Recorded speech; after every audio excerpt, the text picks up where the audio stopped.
International social media Patel Prahlad भाई कहा कि जो हमारे केजरीवाल और कांग्रेस के साथ हुआ वही भविष्य में नीतीश कुमार, आरजेडी और चंद्रबाबू नायडू के साथ भी हो सकता है।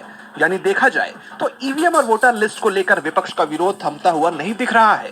विपक्ष के तमाम नेता लगातार मुलाकातें कर इस मुद्दे को उठाने का काम कर रहे हैं। अब देखना होगा कि इस मामले पर विपक्षी नेताओं की इन मुलाकातों से क्या निकलकर सामने आता है। उद्धव गुट के नेता आदित्य ठाकरे ने एक बार फिर चुनाव आयोग पर सवाल उठाए। वैसे सवाल तो पूर्व सीजीआई चंद्रचूड़ पर भी उठते रहे हैं। अब उन्होंने एक इंटरव्यू दिया और वो एक बार फिर से चर्चा में आ गए।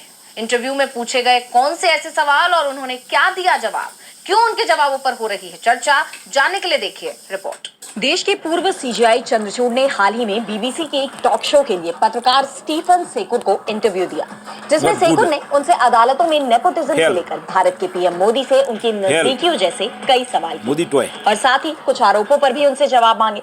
सेकुर ने जब ये कहा कि देश की अदालतों पर राजनीति का प्रभाव होता है और राहुल गांधी को गुजरात की निचली अदालत ने जिस तरह मानहानि में सजा सुनाकर उनकी संसद सदस्यता खत्म करने का रास्ता तैयार किया, ये फैसला भी राजनीति से प्रेरित था। इस पर चंद्रचूड़ ने इन आरोपों को खारिज करते हुए कहा कि उच्चतम न्यायालय ने व्यक्तिगत स्वतंत्रता को बनाए रखा है। पूर्व सीजीआई ने नेताओं और राजनीतिक कार्यकर्ताओं को जमानत देने के कोर्ट के रिकॉर्ड का हवाला दिया। उन्होंने कहा कि देश में उचित प्रक्रिया और कानून का शासन बरकरार है। वहीं जनवरी 2023 में अमेरिकी अखबार न्यूयॉर्क टाइम्स ने एक संपादकीय छापा। इसमें आरोप लगाया गया था कि प्रधानमंत्री नरेंद्र मोदी की सरकार अपने विरोधियों को निशाना बनाने के लिए अदालतों का इस्तेमाल कर रही है। पूर्व सीजीआई चंद्रचूड़ ने इस अंतरराष्ट्रीय आलोचना को भी खारिज कर दिया। उन्होंने कहा कि न्यूयॉर्क टाइम्स पूरी तरह से गलत है। भारत के 2024 के आम चुनावों के परिणामों ने उन दावों को गलत साबित कर दिया कि देश वन पार्टी स्टेट की तरफ बढ़ रहा है। वहीं भारतीय न्यायपालिका में पुरुषों और सवर्ण तबके के लोगों का वर्चस्व होने के सवाल पर भी पूर्व सीजीआई ने जवाब दिया। उन्होंने कहा कि लिंग और जाति के आधार पर प्रतिनिधित्व के मामले में अदालतों में एक ऐतिहासिक असंतुलन है। हालांकि उन्होंने ये भी कहा कि इस मामले में जुडिशियल सिस्टम के निचले स्तर पर प्रगति हुई है। उन्होंने कहा कि अगर आप भारतीय न्यायपालिका में भर्ती के निचले स्तर को देखें तो नई भर्तियों में 50% से ज्यादा महिलाएं हैं। वो लैंगिक संतुलन को दिखाता है। वहीं जम्मू कश्मीर से आर्टिकल 370 को हटाने वाले अपने फैसले का बचाव करते हुए डीवाई चंद्रचूड़ ने कहा कि ये व्यवस्था हमेशा के लिए नहीं थी, इसे धीरे धीरे समाप्त होना था। पत्रकार स्टीफन सेकुर ने गणपति पूजा पर पीएम को बुलाने पर भी सवाल किया। मीडिया है इसका पुरावा है। चंद्रचूड़ देवी के सामने बैठकर पूजा करने के उनके चर्चित बयान पर भी चंद्रचूड़ का पक्ष जानना चाहा, लेकिन डीवाई चंद्रचूड़ ने इस बात को सोशल मीडिया का प्रभाव बता दिया और साफ किया कि वे धार्मिक है, लेकिन अदालत में वे या कोई भी जज जब फैसला करते हैं तो उसमें पक्षपात नहीं होता है। चंद्रचूड़ सवालों में उलझे हुए नजर आए तो वहीं उलझी हुई तो महाराष्ट्र की बीजेपी सरकार भी नजर आ रही है। सत्ता में आए कुछ ही महीने हुए हैं, लेकिन एनडीए सरकार में दरार गहरी होती दिख रही है। एकनाथ शिंदे का रुख अभी तक साफ नहीं हो पाया है और इन सब के बीच अब शिंदे ने एक और बैठक से दूरी बना ली है। तो क्या है पूरा मामला, देखेंगे रिपोर्ट में। महाराष्ट्र में फडणवीस सरकार के गठन के साथ ही एनडीए में खींचतान दिखाई दे रही है। सीएम पद न मिलने के चलते बीजेपी से नाराज बताए जा रहे डिप्टी सीएम एकनाथ शिंदे को लेकर लगातार चर्चाएं तेज हैं। दावे किए जा रहे हैं कि वो इस सरकार से खुश नहीं और किसी भी वक्त कोई बड़ा फैसला कर सकते हैं। इन चर्चाओं के बीच अब शिंदे ने सीएम देवेंद्र फडणवीस की तरफ से बुलाई गई एक अहम बैठक से किनारा कर लिया। दरअसल 12 फरवरी को सीएम देवेंद्र फडणवीस ने पुणे, नासिक, नागपुर और छत्रपति संभाजी नगर के महानगरीय विकास प्राधिकरणों पर चर्चा करने के लिए एक बैठक बुलाई थी और क्योंकि शिंदे शहरी विकास विभाग के प्रमुख हैं, इसलिए इस बैठक में उनकी उपस्थिति जरूरी मानी जा रही थी। लेकिन एकनाथ शिंदे ने बैठक में शामिल होने के बजाय थाने मलंगगढ़ उत्सव में भाग लेना चुना। और दिलचस्प बात तो ये है कि ये बैठक उनके आधिकारिक कार्यक्रम में भी लिस्टेड थी। इसके बावजूद उन्होंने इसमें शिरकत नहीं की, जबकि इस बैठक में फडणवीस समेत दूसरे संबंधित मंत्री और उप मुख्यमंत्री अजित पवार शामिल हुए। आपको बता दें कि ये कोई पहली बैठक नहीं है जिससे शिंदे नदारद रहे हों। इससे पहले भी डिप्टी सीएम कैबिनेट की 2 बैठक में शामिल नहीं हुए थे और एक कैबिनेट बैठक के पहले तो उन्होंने अपने मंत्रियों की बैठक ही कर ली थी। ऐसे में सबसे बड़ा सवाल ये उठ रहा है कि आखिरकार शिंदे की इस नाराजगी के पीछे क्या वजह है। तो बताया जा रहा है कि बीजेपी की तरफ से महाराष्ट्र में सरकार गठन के दौरान लिए गए फैसलों से शिंदे असंतुष्ट है। पहले उनसे मुख्यमंत्री पद छिन गया, बाद में उन्हें गृह मंत्रालय के पोर्टफोलियो से भी इनकार कर दिया गया और उन्हें गृह मंत्री भी नहीं बनाया गया।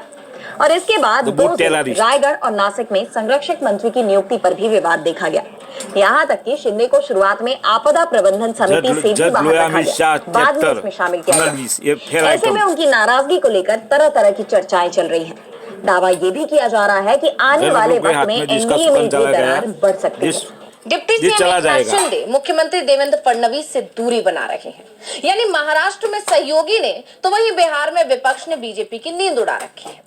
राज्य में इस साल के आखिर में चुनाव होने हैं, जहां बीजेपी जीत के सपने सजा रही है, लेकिन अब तेजस्वी यादव के बाद लालू प्रसाद यादव ने बीजेपी को चुनौती दे दी है। दिल्ली चुनाव में हुई आम आदमी पार्टी की हार की चर्चा बिहार तक हो रही है। इस पर तमाम नेताओं की प्रतिक्रियाएं सामने आ रही हैं। इसी क्रम में आरजेडी सुप्रीमो लालू यादव का बयान आया है। इसके साथ ही उन्होंने बिहार चुनाव को लेकर बीजेपी को चुनौती दे दी है। जब लालू प्रसाद से पूछा गया कि दिल्ली में केजरीवाल हार गए, क्या इसका असर बिहार में भी दिखेगा, तो इस पर उन्होंने कहा कि हम लोगों के रहते हुए बिहार में भाजपा कैसे सरकार बना लेगी। हम लोग मजबूती से सामना करेंगे। जनता बीजेपी को जान चुकी है। बिहार को समझना इतना आसान नहीं है। हम लोग पूरी मेहनत से लगे हैं। लालू यादव ने अपनी पार्टी के चुनावी वादों को दोहराया और पार्टी की तैयारियों की उन्होंने कहा कि अगर उनकी सरकार बनती है तो बिहार के लोगों को मुफ्त बिजली दी जाएगी, रोजगार के नए अवसर पैदा किए जाएंगे, सरकारी नौकरियों में भी इजाफा होगा। उन्होंने कहा कि हम जो कहते हैं वो करते हैं, बिहार की जनता को कभी निराश नहीं होने देंगे। बता दें कि बिहार में इसी साल के आखिर में विधानसभा चुनाव होने हैं, जिसको लेकर सभी दल अभी से तैयारियों में लग गए हैं। सभी राजनीतिक पार्टियां अपनी अपनी जीत के दावे करने लगी हैं, लेकिन बिहार की जनता किसे चुनती है ये तो आने वाला वक्त ही बताएगा। दिल्ली चुनाव के नतीजों से उत्साहित बीजेपी के लिए बिहार जीतना आसान नहीं रहने वाला है, इसलिए बीजेपी का फोकस अब बिहार पर है। बाद में इलेक्शन पहला ईवीएम ट्रंप और मोदी की होने वाली मुलाकात पर भी है, जिसको लेकर कांग्रेस नेता जयराम रमेश ने बड़ा बयान दिया है। तो क्या कहा कांग्रेस नेता ने? इलेक्शन कमीशन ओनली ड्रामा, प्रधानमंत्री नरेंद्र मोदी के अमेरिका दौरे पर सबकी नजरें टिकी हुई है। इस दौरान वो अमेरिकी राष्ट्रपति डोनाल्ड ट्रंप से मुलाकात करेंगे, जिसे लेकर कई तरह के सवाल उठ रहे हैं। खासकर अवैध प्रवासियों का मुद्दा काफी गरमाया हुआ है। ऐसे में पीएम मोदी के अमेरिका दौरे को लेकर कांग्रेस नेता जयराम रमेश ने उनसे सवाल पूछे हैं। जयराम रमेश ने कहा कि 14 फरवरी की सुबह 2:30 बजे IST पर पीएम पहले गले मिलेंगे और फिर अपने अच्छे दोस्त राष्ट्रपति ट्रंप से मुलाकात करेंगे। भारत ने पहले ही कुछ कृषि उत्पादों और ट्रंप की पसंदीदा हार्ले डेविडसन मोटरसाइकिलों पर आयात शुल्क में कटौती करके अमेरिकी राष्ट्रपति को खुश कर दिया है। परमाणु क्षति के लिए नागरिक दायित्व अधिनियम 2010 में संशोधन करने की भी प्रतिबद्धता जताई गई है, जिसकी मांग अमेरिकी कंपनियां कर रही हैं। कि हमारे पास पीएम से सवाल है, क्या मोदी कुछ दिन पहले भारतीय नागरिकों को जिस तरीके से वापस निर्वासित किया गया, उस पर भारत के आक्रोश को अमेरिकी राष्ट्रपति तक पहुंचाने का साहस जुटाएंगे? क्या मोदी फिलिस्तीन पर भारत की दीर्घकालिक स्थिति को दोहराएंगे और गजा के लिए अमेरिकी राष्ट्रपति के जरिए पेश किए गए विचित्र प्रस्ताव पर अपना कड़ा विरोध व्यक्त करेंगे? क्या मोदी राष्ट्रपति ट्रंप को बताएंगे कि जलवायु परिवर्तन पर पेरिस समझौते और WHO से अमेरिका का हटना अमेरिका के नेतृत्व की स्थिति के साथ साथ उसकी जिम्मेदारी से भी इनकार है? क्या मोदी राष्ट्रपति ट्रंप को साफ तौर से बताएंगे कि H-1B वीजा जिनमें 70% से अधिक भारतीय युवा हैं, पर नस्लवादी हमले बिल्कुल अस्वीकार्य हैं? विपक्ष लगातार कई सवाल खड़े कर रहा है, लेकिन इन सभी सवालों के जवाब पीएम मोदी के अमेरिका दौरे के बाद ही मिल पाएंगे। पीएम मोदी के अमेरिका दौरे पर सवाल खड़े हो रहे हैं तो बीजेपी शासित राज्य मणिपुर में बड़ा राजनीतिक संकट खड़ा हो गया है।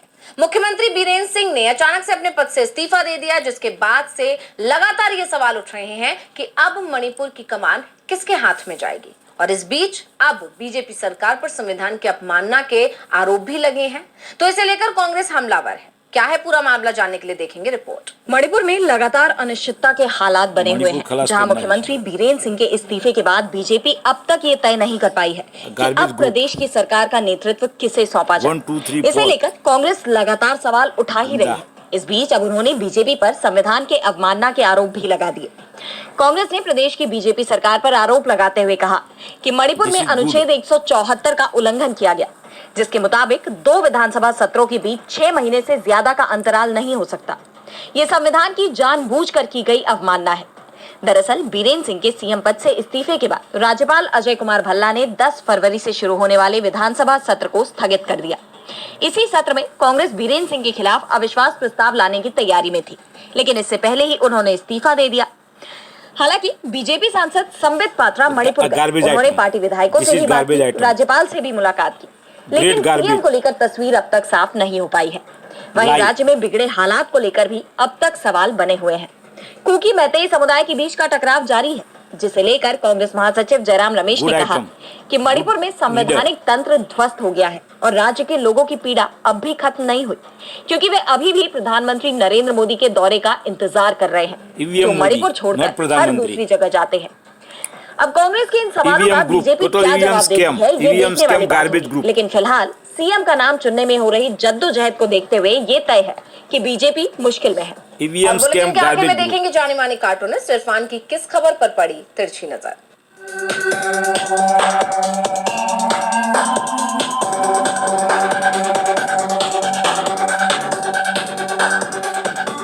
समय अच्छा हो या बुरा हो, उसका असर समाज पर पड़ता है। सही बात इसी है। फिक्र में शायद साइबर क्राइम सेल ने यूट्यूबर समय रैना को उनकी विवादित हंसी ठिठोली जो उन्होंने अपने प्रोग्राम के अंदर की थी, उसके लिए दूसरी बार सम्मन भेजा है और कहा है कि अगर इस बार समय रैना समय से नहीं आए तो उनका समय बुरा समय में बदल जाएगा। इसके लिए, इस कड़े एक्शन के लिए